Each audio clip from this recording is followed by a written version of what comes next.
Here we are among the Hold stones. Here we are among the stones today.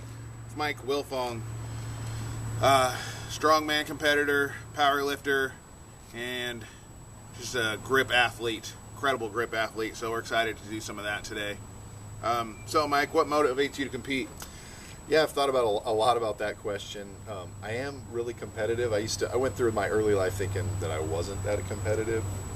Played a lot of sports in high school. But it really came out when I joined the Marine Corps. It's just getting among a group of people, like-minded people, and with really the same goals in mind, drives you to be pretty competitive, I feel like. And, I like to push myself, try to accomplish things that I don't, maybe think I can or others don't think I can. So that really drives me to be competitive, I think. Awesome. Well, thanks for your service, for sure. I appreciate it. I loved it. What do you consider your greatest athletic achievement? Yeah, it's funny to think of yourself in those terms, right? Like my greatest achievement. But I thought about that one too, and I guess it came down to longevity. I turned 42 in a couple days, and I've been relatively injury-free. Nice.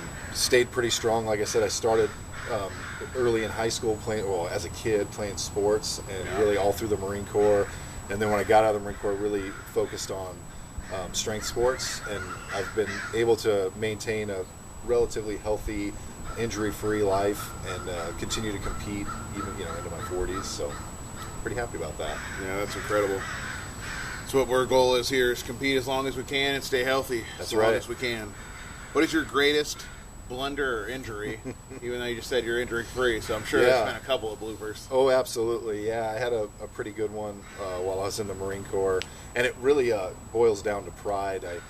I was older than, I was towards the end of my Marine Corps career. We were doing an obstacle course, and one of the younger kids that worked for me reached down to help me up over a obstacle, and out of spite, really, just to kind of make fun or whatever. And instead, I knocked his hand away and reached up and grabbed the obstacle and went over, and when I did, I went over too hard and just spun right over it, landed on my head, and ended up with 14 staples in my head. So, and it took me out of commission for a little while, and again, and I think that's really what almost all injury in sport and a lot in life comes down to is, you just too much pride, right? You thought you could do something you couldn't, and then you maybe approached it too early, and that's probably my biggest, and I learned a lot from it. Right. Next time, maybe take that hand. I will take that hand next time. I'm too familiar with that since last week, let me tell you. Yeah. What is one of your current major athletic goals?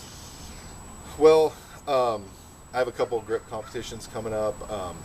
I've really kind of refocused on, I'd like to get certified on the Iron Mind Captain's Crush number 3. That's awesome. And I'd like to get certified on the Red Nail. I hope to do that, within the next year. I was working towards the Red Nail pretty hard, and then I kind of fell off for some other grip contests, and just training kind of shifted. But back to bending and back to working that crush grip, and that's kind of my current goals right now. We got both of those here for you, so we're excited to get into that. That Red Nail. Ooh. That's a big one. So what advice would you have for the average person trying to get fit? Yeah, I think the most thing I've learned over, this last 30 plus years of competing is planning, right? I think that going into any kind of fitness endeavor, any kind of athletic endeavor whatsoever, the person with a plan is going to win. That the athlete with a plan is more efficient. They're better warmed up. Their nutrition is on point because they've thought through all those things prior to going into approaching that endeavor. Right.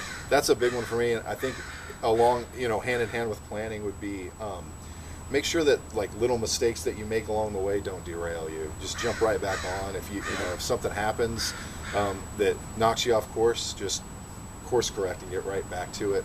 I think too many times people get on the right track and they get derailed, and then they go way off the rails, because they figure, well, I'm off now, I'm just going to keep going off. Yeah, and I see a lot of people think that in this kind of sport you could just wing it, and this is definitely not sport you could just wing it, You see a lot of guys in the gym just figuring out as they go, and Yeah. that's definitely not the approach we try to take either. Yeah. So what are your PRs in the big three? So in competition, I've squatted 635. Okay. My bench press PR currently is 420, and my deadlift is 605. Nice. No, bench and deadlift. I've always just been a squatter, I guess. Yeah. It's been my strong lift. But yeah, those are current PRs. I hope to build on the squat. I currently hold the record in Washington for USPA Masters. I don't plan on competing in Washington again, but I'd like to take the Oregon ones while I was at it. So I'll plan on a powerlifting meet soon and try to do that. Thanks for coming across the bridge to Washington. You bet. Always a pleasure. Always a pleasure. Tell us about the Oregon Stones and the Timberline Stone. Yeah, so I'm super interested in stones of strength. The manhood stones is what they're kind of called over in Scotland, and there's some in Iceland. I've always wanted to go over and try my hand at lifting some of those, but not too long ago, a gentleman from Utah started creating his own stones of strength in Utah, and I heard about that, reached out to him, and I reached out to a gentleman over in Scotland that kind of does a stone, narrates the stones, I guess. And they were like, yeah, if you can go find them and lift them and weigh them, get me some GPS coordinates, we'll throw them on the map, and you can start to build, your own stones of strength in Oregon. And so that's what I started doing. That's awesome. Yeah, my son and I went out and found the first one up near Timberline Lodge. The goal was to kind of find some spots where people would enjoy to go anyways, and very family friendly, so that they can go out and kind of explore those spaces outdoors, find a big stone to lift up, and test their mettle against nature. So it's been a lot of fun. Yeah, we appreciate that. We like to do that ourselves. So. You bet, yeah. That's awesome. We're going to actually probably plan a trip ourselves up and go find that Timberline Stone and give it a whirl ourselves. Awesome, yeah. The more people, the better. It's always good to get folks out there lifting it. Yeah, so we'll do a video and post that up and have Absolutely. some fun and put it on our channel. So, but speaking of Iceland, I heard you were planning a trip. You want to tell us about that? And well, yeah. I mean, I would really like to go over there. It's been tough to plan it. I have to plan around my wife and kids' schedules a little bit, but right now the big goal would be a trip to Scotland to do the complete stone tour of Scotland.